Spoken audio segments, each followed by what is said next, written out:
and who will speak to us about Africa since independence, a global approach to the challenge of sovereignty. Dr. Ba, are you ready? Yes, Dr. Ba, are you ready? And let me just say a few words about you before you present. Dr. Abubakar Ba is Presidential Research Professor of Sociology and Department Chair at Northern Illinois University. He's the founding director of the Institute for Research and Policy Integration in Africa and faculty associate at the Center for Nonprofit and NGO Studies. Professor Ba is also founding editor-in-chief of African Conflict and Peacebuilding Review and African editor of Critical Sociology. He's a recipient of the 2014 and 2016 Carnegie Foundation African Diaspora Fellowships, the 2012 Council of American Overseas Research Centers, and Multi-Country Research Fellowship, the 2017 United Nations Peace Nexus Grant, and the 2015 Outstanding International Educator Award at NIU. Most recently, he was awarded the prestigious Presidential Research Scholarship and Artistry Professorship at NIU. He has published several articles. Welcome, Dr. Abubakar Ba. Thank you very much for what you will present. Thank you very much. Thank you very much for that. So thank you very much, all of you. It's a pleasure to be here, and I guess to continue the spirit and also to be among such a distinguished group of people. I'm going to continue just with a little bit some of the themes that have been, I guess, raised here, and the title of my talk is Africa's Independence and a Global Approach to Sovereignty. And again, I want to emphasize the word global. This is a concept that I've been working on. Well, I know in the program it says global, but it's global. And as an academic scholar, I've been working on this for some time. So I walk you through mostly kind of like an academic kind of discourse, but also hopefully it will also steer a way for us to think about practical issues. So I think the first question that we have to really ask is, what is sovereignty? And it's really an important question because it's very easy to actually run into legal definitions. But in the academic literature, I mean, we talk of state sovereignty and sovereignty of the people. And that second part is that is the sovereignty of the people. The way it actually goes ultimately will determine how much sovereignty a state actually has in the international system. Or another way to put it is that if a state actually doesn't accord its people sovereignty, it will end up being actually a very mismanaged, poor, oppressive state, which will make it weak in the international system. And as such, it will really not have much sovereignty. So I just want to flag this, concepts of state sovereignty and sovereignty of the people. And when we talk of sovereignty, especially of the state, ultimately it's a question of leverage. How much sovereignty a country has or a state has in the international system, it's a matter of leverage. As we know, I mean, all countries are interdependent in some ways, but the level of dependency or lack of comes really to how much leverage you have, and the bigger your leverage, the more sovereignty you have, and the less leverage you have, the less sovereignty you do. And to understand African sovereignty, we have to go back to independence, that is to the event of independence in the 1960s or so. Because in a sense, that's where the discourse of African sovereignty kind of like rests. But I think we have to understand what is the context and the forces that propel African independence. That is independence, as handing Europeans living and Africans kind of continue and so forth. One thing that I really like to note, very important, is that independence, that is the event that occurred, was not really a restoration of sovereignty, but simply an affirmation of colonially created multi-ethnic countries. There were no really so independent didn't mean, okay, well, we had a country, let's say, for example, DRC or Sierra Leone, anything, and we just they're regaining their sovereignty. No. What we actually call sovereignty, or what we call independence, was essentially the creation of new colonially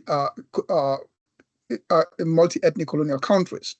And that is not the same as the restoration of sovereignty. And the challenge of sovereignty or the lack of leverage goes back to the character of those countries. And of course, what will happen within them. And the key point really is that those countries that were created there, they lacked cultural cohesion. And that is a key ingredient in fostering the idea of nation out of post-colonial state.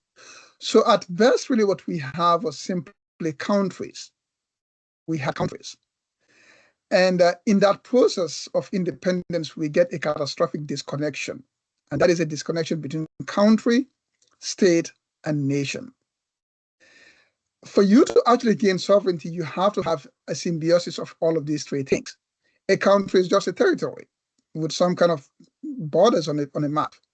A state is a political power within a given space that may be legitimate or not legitimate. And a nation is actually a culture. It's a connection among people. And states or countries actually become, serious and meaningful when there's a state that is legitimate and also that state enjoys a sense of nationhood. When you are robbed of that, or when you don't have that, you end up actually having problematic countries. So, in a way, I mean, independence was just an administrative act that gave administrative autonomy, so to speak, to Africans. But it really didn't give policy autonomy, actually due to dependence. So when you say A, B, C country are independent, it really means that just they are like the administrative day-to-day things, but it didn't really translate into policy autonomy. So all those things that we hear about Lumen and others, again, they couldn't really do them because of lack of, dependency in one way or the other. So to move, how do we move from independence to sovereignty? And this is actually something that, scholars, the earlier generation of African scholars, Ali Masri and others, they know that during that time, they did know that actually independence doesn't really equate to sovereignty and all those things. So if you read the literature on that, you will see that very much. And also this raises another question, that is, are we talking of the sovereignty of Africa, or are we talking of the sovereignty of African countries? And those are not one and the same thing, but it's important to note,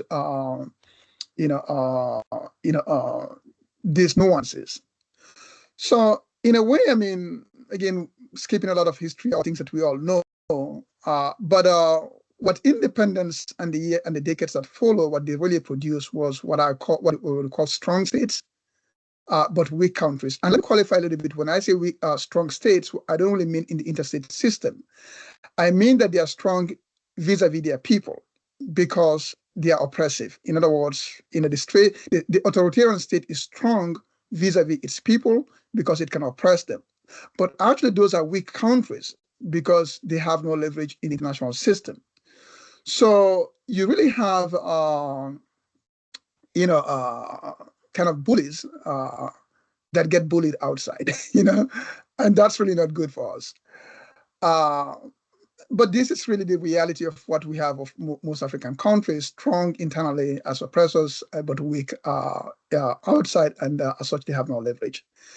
So let me go to the question, well, where do African countries have leverage, or what is the leverage of African countries? Because again, to talk of sovereignty really means to talk of leverage. Unfortunately, I mean, there's not really much, but there are two, you know, there are two areas. One is Africans and African people. We do have more moral capital when it comes to questions of colonialism, social justice, and so forth, because we have lived the pains. So we, many good, meaningful people will listen when Africans talk. We do have a moral capital, and that story actually needs to be told and retold and retold. But it's a leverage, but it can only take us so far if we also doing the right things. And the second area of leverage is natural resources. Again, all of these are very weak leverage, but we do have natural resources that the world needs. But unfortunately, I mean, we are really not being able to translate that natural resources into leverage. For one, I mean, it's under the ground. We don't even know we have the resources, except somebody come and tells us that we have the resource. That is how, technologically problematic it is.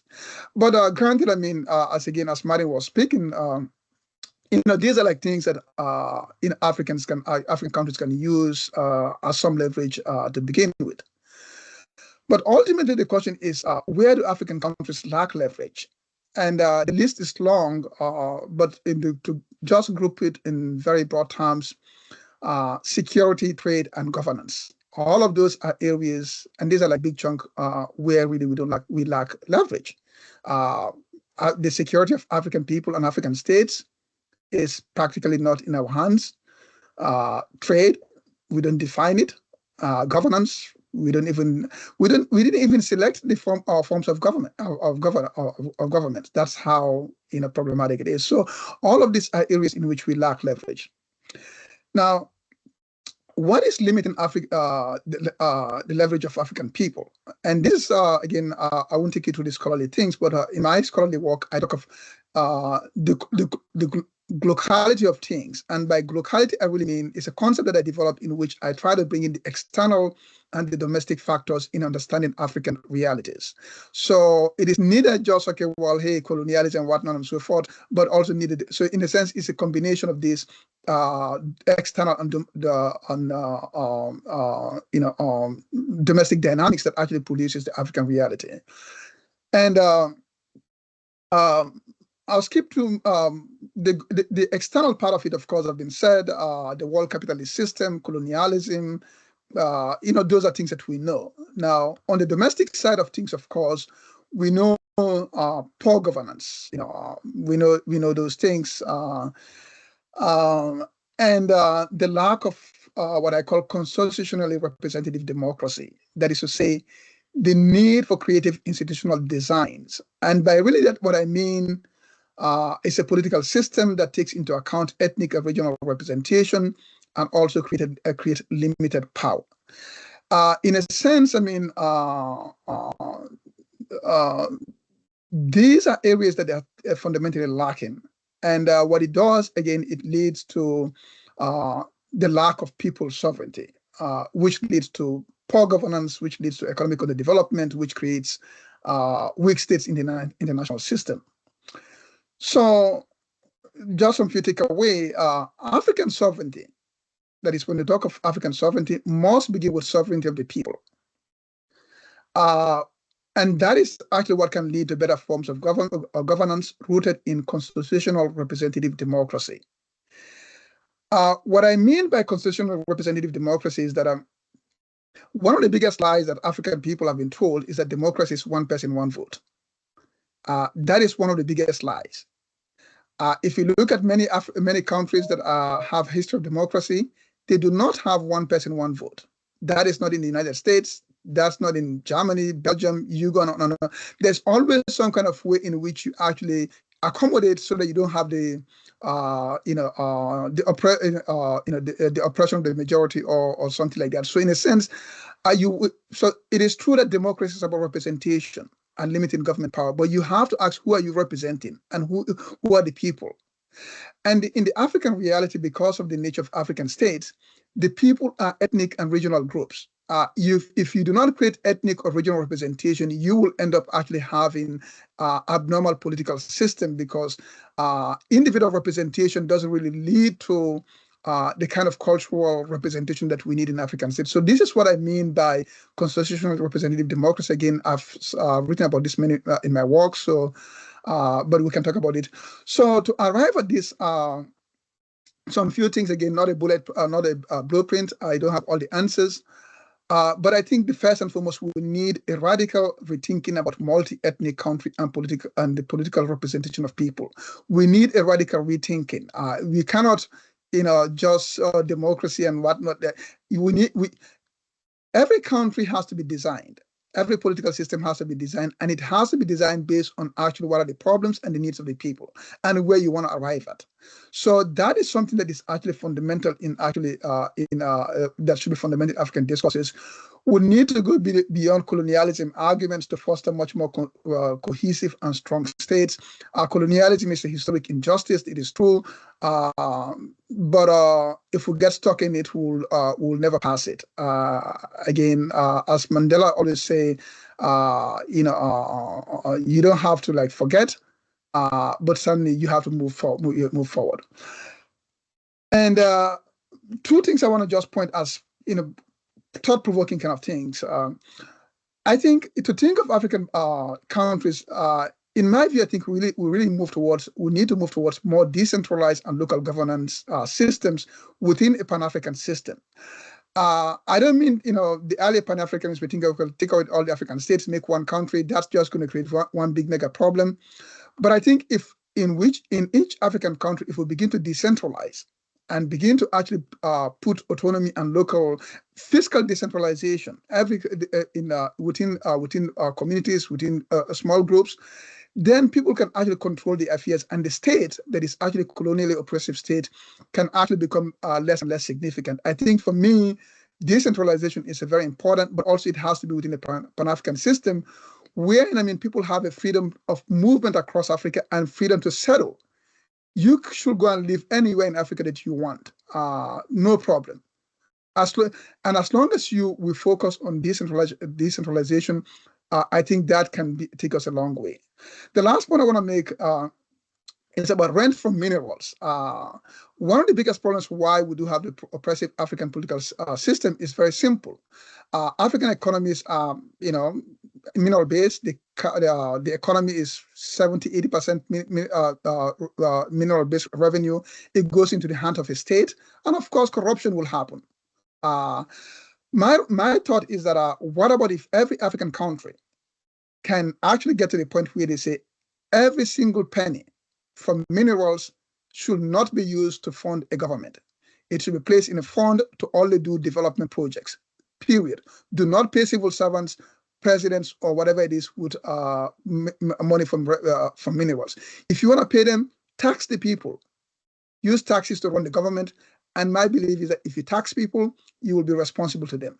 But use mineral revenues only for development purpose.